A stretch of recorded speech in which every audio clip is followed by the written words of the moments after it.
Yo, what's up, you guys? This is Slifer29 here. So, today I thought that I would do for you guys an unboxing of one of the new structure decks for the Yu-Gi-Oh! Trading card game, which is the structure deck Yugi Muto. And this is one of two brand new structure decks recently released for the Yu-Gi-Oh! TCG. The other is the structure deck Seto Kaiba, which I will also do an unboxing video for, and I will include a link to that video in the description for the video below, as well as an annotation. So these decks are valued at $9.99 a piece, and I bought three of each one, but for the unboxing, I'm just only going to be doing an unboxing of one of each for each video. So, starting with the Yugi deck here, on the front of the box we have a picture of Yugi, aka Atem the Pharaoh, on the left, and Dark Magician on the right. And then on the back of the box, here is a list of all of the cards in the deck, as well as a picture of the cover card. The ace card, I'm sorry. Imperium Magnum, the superconductive battle bot, along with some of the new cards that are being released in the deck. And so inside of the structure deck, you get 40 common cards, 2 ultra rare cards, 3 super rare cards, a beginner's guide, and a double-sided deluxe game mat slash dueling guide. So, opening it up.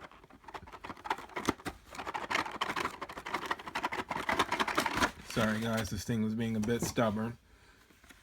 So, here we have a beginner's guide, which basically it includes all of the basic rules of the card game, just to kind of like give you a gist of how the game is played.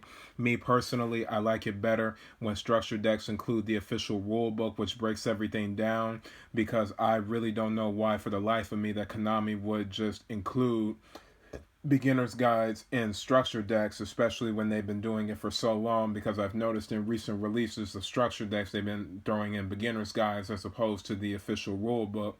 So I'm hoping that by the time that the Pendulum Domination structure deck comes out in January, that they'll eventually start reincorporating the rule book. So, but you never know. And so here is the playmat slash dueling guide. So here we have Yugi in the center, Imperium Magnum on the left, and Dark Magician on the right. So, I mean, it's a nice, simple playmat.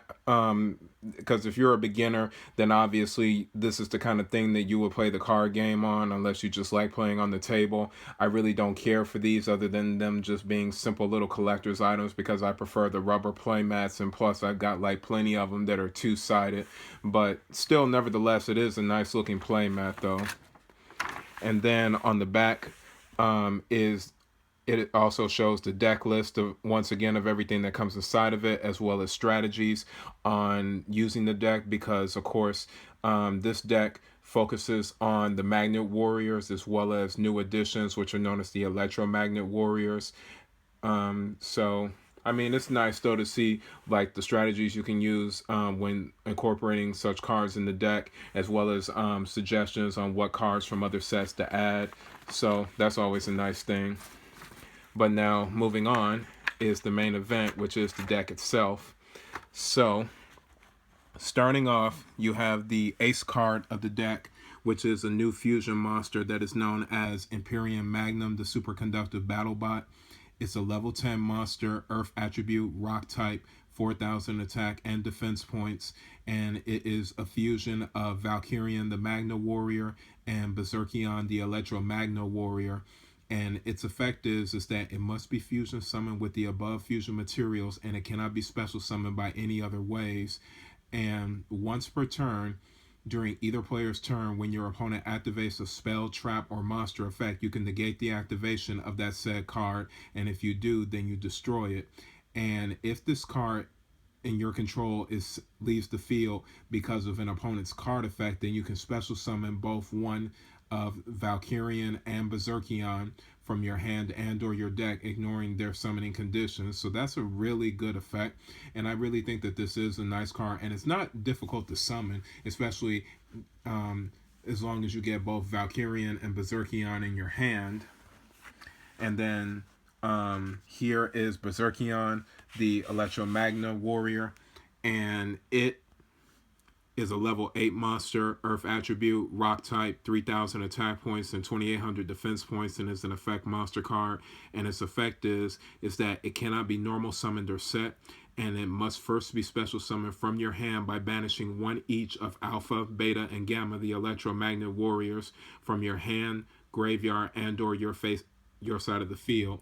And you can banish one level 4 or lower Magnet Warrior monster from your graveyard and then target a card that your opponent controls and destroy it.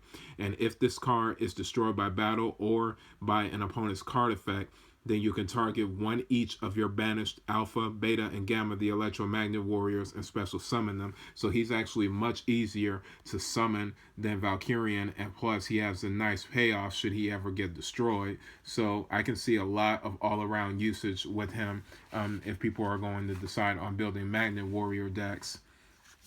And then, of course, though, we got Berserkion's 3 components, which are the new Electromagnet Warriors. So these here are basically retrained versions of the 3 Magnet Warriors, and they're all level 3 Earth attribute monsters. And they all share a similar ability where during your opponent's turn, you can tribute that particular Electromagnet Warrior to special summon a level 4 Magnet Warrior from your deck, and it is a quick effect, so that's good for getting out the regular Magnet Warriors. And they each have effects that activate whenever they're normal or special summon. Alpha lets you add a Magna Warrior from your deck to your hand, so that's good for getting either Valkyrian or Berserkion into your hand.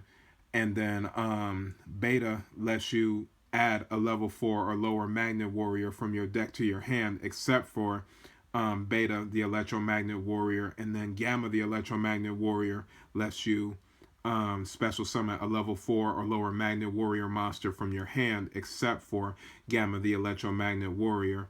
And you can only use these effects once per turn with either one of them. So they're really good cards to use, and I can really see these being such a focal point for Magnet Warrior decks, so that's always cool.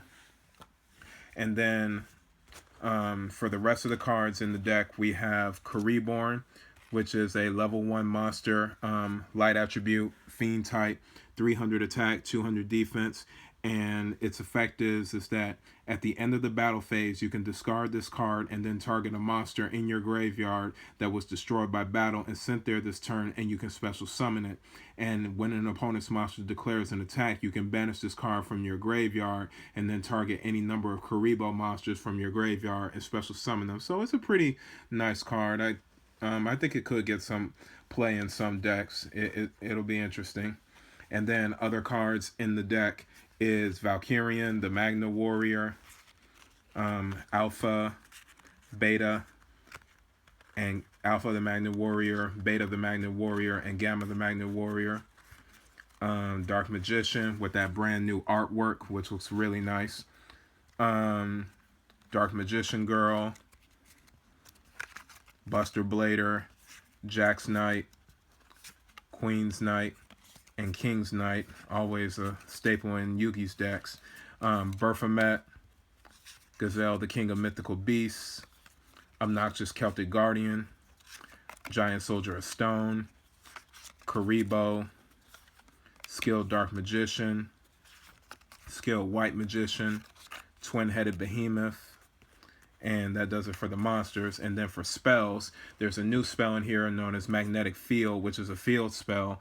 And its effect is if you control a level 4 or lower Earth rock type monster, then you can target one Magnet Warrior monster in your graveyard and special summon it. And you can only use this effect of Magnetic Field once per turn. And once per turn at the end of the damage step, when an Earth attribute rock type monster that you control battles with an opponent's monster, but that monster isn't destroyed by that battle, then you can return that monster back to the hand. So it's nice for setting up a lot of cool plays with the Magnet Warriors, and especially when you're special summoning the Electromagnet Warriors from the grave, or it's a nice way to bounce back troublesome cards.